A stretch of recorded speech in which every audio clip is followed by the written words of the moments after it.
I'm sharing 10 lessons from my 33 years of life. It's my birthday and I want to share a gift with you. These are 10 of the most impactful lessons that I have learned in life, in motherhood, in medicine. My life journey has been anything but simple or straightforward until now, and thankfully to that, I have been faced with lessons that are incredibly meaningful and that I am honored to be able to share with you today. Number one, nobody cares as much as you think they do. If there is one thing that being on social media consistently for the past 2 to 3 years has taught me, is that no one's really judging. People are way too concerned about their own lives, and for good or for bad. But the point is, if you have an important mission or message or passionate about something that you want to share with the world, or even with a small audience or wherever that may be, share it, because you will regret not sharing it, especially if you're holding back because of other people's judgment. Lesson number 2 is that who you are is not the thing that you do. For so long, I defined myself as a medical student, as a medical resident, as a doctor, and it just didn't ring true to me. It felt like something was missing in that description, and I'd often get the reply, I still do today,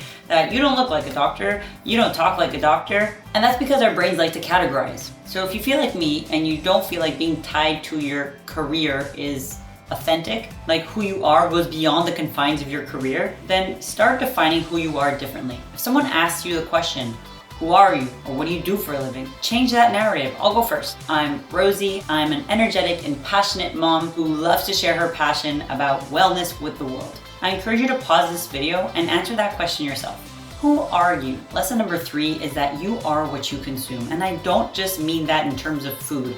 I mean that in terms of the TV that you are watching, the people that you are following. I mean that in terms of the conversations you're having with people. You are consuming so much information in a day. You need to be skeptic of that. And you need to ask yourself, is this who I want to be? Is this what I want to absorb? Do you need to stop reading a book because it's not serving you? Do you need to stop watching a show just because someone told you need to finish it? Ask yourself these questions and really consume consciously. Lesson number 4 is when you're deciding to say yes or no to an opportunity, ask yourself, is this good for me or is this good for my ego? We tend to get excited about opportunities, myself included, especially if they're good deeds, if they're an opportunity to do something good.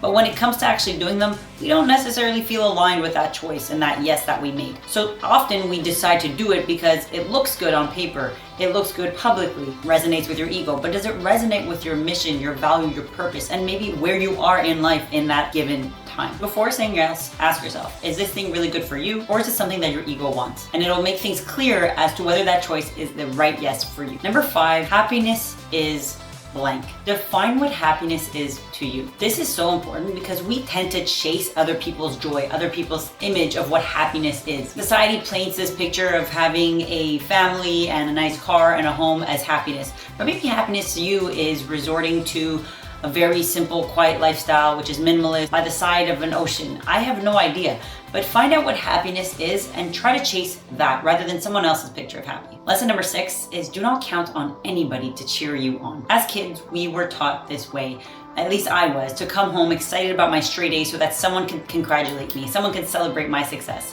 Or if you got an award, you were excited to share it with whoever was at home waiting for you. And that's not necessarily a bad thing. The thing we don't tend to learn as children is to be happy for ourselves. And now that I have become an adult and I'm raising young children, I realize that as you become an adult, less and less are people coming to congratulate you and tap you on the back. Start rooting for yourself, start tapping your own back and really being your best cheerleader. Lesson number 7 is to learn to decouple your joy from the actual outcome. The journey is the destination is a beautiful quote by Ralph Waldo Emerson, and it is so true. If we're only happy once we lose the 10 pounds, once we have the house and the car, once we graduate, once we have the 6-pack, we will miss out on the joy of the actual process, of the journey of getting there. And more often than not, that process and journey takes the most time. If I saw every single workout as simply an opportunity to get my rock hard abs or get closer to those abs, then I wouldn't appreciate that workout for an opportunity to get stronger and build more endurance. Lesson number 8 is to learn not to need things in order to be happy. Sure, things are fun, things are good, but what if all those things disappeared? Would you still be happy? Things could be vacation, could be a new car, could be a nice purse. Those are all fine to wish and want. But the question really is, are you happy if you didn't have those things? The sooner you can be happy without those things, the sooner you can be sincerely happy with life. Lesson number 9 is that not everybody has to like you, and that is fine.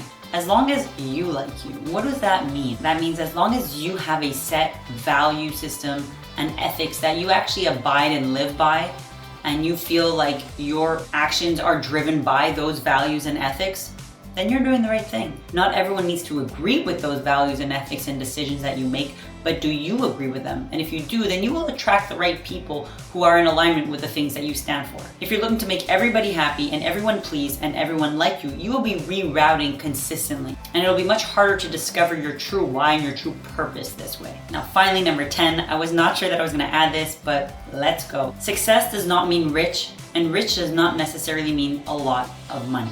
I want to encourage you to find your own definition of success. What does it look like? What does it feel like?